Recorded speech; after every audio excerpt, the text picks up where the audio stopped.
Encore une recette de dessert originale. Oh là là là là, mon assistante en met partout. Mais c'est quelle assistante ça? Bon, mademoiselle, j'ai quelque chose à vous dire. Vous êtes virée. Mais papa, Il n'y a pas de sentiment ici. Papa doit rester professionnel. de toute façon, tu peux pas me virer. J'ai même pas de contrat de travail. Bon, je vous propose de remonter le temps pour voir ce qui s'est passé avant cet épisode.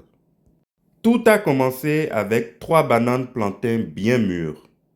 On a décidé de faire quelque chose de nouveau avec de la farine de blé, du beurre demi-sel, du sucre vanillé, de la levure chimique et 3 œufs pour obtenir un délicieux gâteau à la banane plantain bien mûr.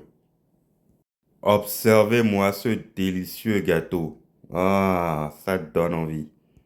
Bienvenue sur ma chaîne Papa Cuisine Facile. Aujourd'hui, on va vous montrer que les bananes plantains ne servent pas uniquement à frire des alocos, mais peuvent également servir à préparer de délicieux gâteaux.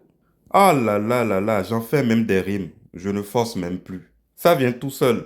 N'hésitez pas à vous abonner à cette chaîne pour être au courant des prochaines vidéos. C'est parti.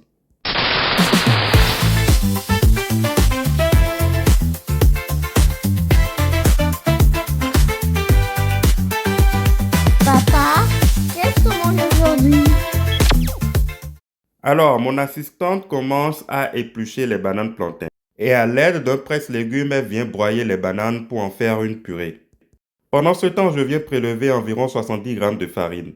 Je sépare ensuite les jaunes du blanc que je rajoute à mon mélange et je viens ensuite battre à l'aide d'une batteuse électrique. Mon assistante monte ensuite les blancs en neige et puis elle incorpore du sucre vanillé. J'ajoute ensuite la moitié de mon sachet de levure, environ 5 grammes, et puis elle incorpore la farine. On bat à nouveau le mélange à l'aide de la batteuse. Je fais ensuite fondre le beurre que j'incorpore au mélange. Et puis mon assistante rajoute le blanc monté en neige. Avec un peu de beurre, on va beurrer le moule et puis l'enfariner. Et elle verse ensuite la préparation dans le moule. Direction le four à 180 degrés pendant 35 minutes. Et notre gâteau à la banane plantain est prêt. On peut le servir et l'accompagner de crème chantilly ou de sauce anglaise.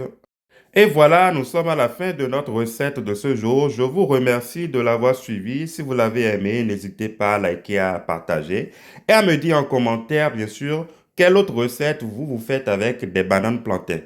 Je vous dis à très bientôt pour une nouvelle recette et surtout abonnez-vous et activez la cloche de notification. À très bientôt.